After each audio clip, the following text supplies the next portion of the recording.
আসসালামু আলাইকুম। পৃথিবীর যে যে প্রান্ত থেকেই দেখছেন এবং শুনছেন, সবাইকে সালাম ও শুভেচ্ছা জানাচ্ছি। আসসালামু আলাইকুম। সো আজকে সারা বাংলাদেশের প্রত্যেকটি মানুষের মনে মনে হৃদয়ে একটি কথা উচ্চারিত হচ্ছে যে আসলে বাংলাদেশে শেখ হাসিনাতে আস্থা, শেখ হাসিনাতেই ভরসা।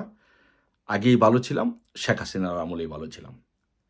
কেন মানুষ আজকে প্রত্যেকটি জায়গায়, সব জায়গায় মানুষ বলছে যে আজকে শেখ হাসিনাতে আস্থা?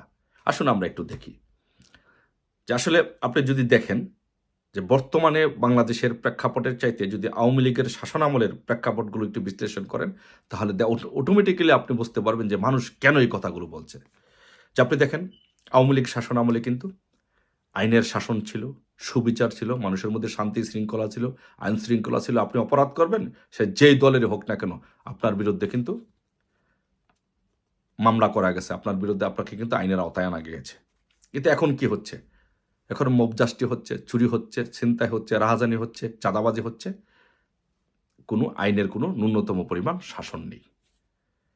এই জন্য মানুষ মনে করছে আসলে শেখ হাসিনাতেই আস্থা।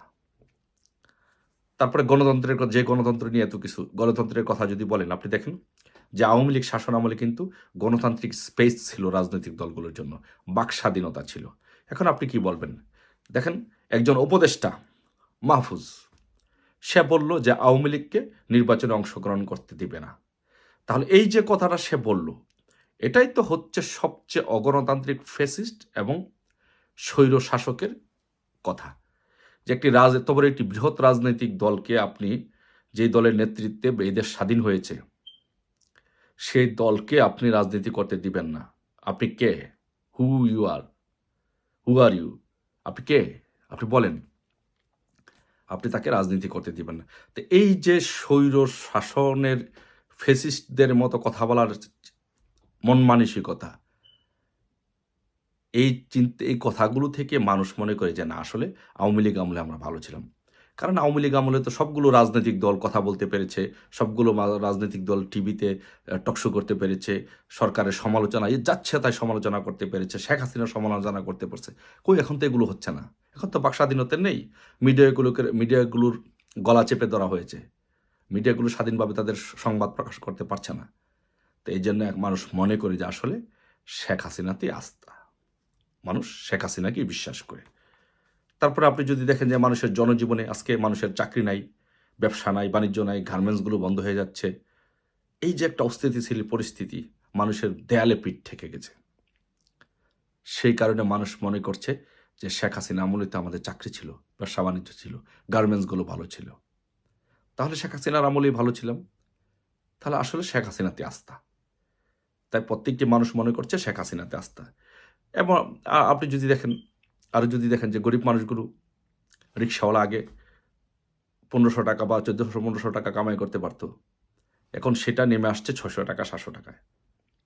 তার আয় অর্ধেকে নেমে আসছে, কিন্তু ব্যয় কিন্তু বেড়ে গেছে। তার মানে কি, দেশ দুর্ভিক্ষের দিকে চলে যাচ্ছে। আর সেই জন্য মানুষ মনে করছে যে আসলে শেখ হাসিনাতেই আস্থা। তারপর আপনি যদি দেখেন যে বয়স্ক ভাতা, বিধবা ভাতা, এগুলো বন্ধ করে দেওয়া হয়েছে। সারা বাংলাদেশে যত উন্নয়নমূলক কাজগুলো ছিল সেই কাজগুলো বন্ধ করে দেওয়া হয়েছে। প্রতি মাসে গড়ে ৩১৩ জন মানুষ খুন হচ্ছে বাংলাদেশে। এটা কি বাংলাদেশ? এই বাংলাদেশ তো মানুষ চায় নাই। শেখ হাসিনা আমলে তো বাংলাদেশ এমন ছিল না। এ কারণে বাংলাদেশ মনে করে যে শেখ হাসিনাতে আস্থা। তারপরে আপনি যদি মেগা প্রজেক্টগুলোর কথা দেখেন, যে পদ্মা সেতু সহ, কর্ণফুলী টানেল সহ যে অসংখ্য মেগা কাজ হয়েছে বাংলাদেশে, এখন কি কোনো এরকম কোন প্রজেক্ট, এরকম কোনো চিন্তাভাবনা আপনি দেখছেন?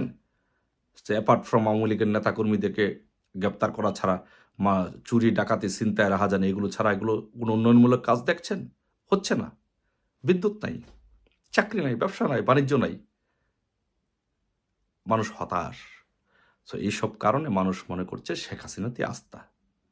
আর সেজন্য আমরা ক্যাম্পেইন ঘোষণা করেছি সারা বাংলাদেশে শেখ হাসিনাতে আস্থা। তা প্রত্যেককে বলবো, যারা মনে করেন যে আসলে শেখ হাসিনাতে আস্থা, প্রত্যেকটি বাংলাদেশের প্রতিটি দেয়ালে দেয়ালে লিখে দিবেন শেখ হাসিনাতে আস্থা। জয় বাংলা, জয় বঙ্গবন্ধু।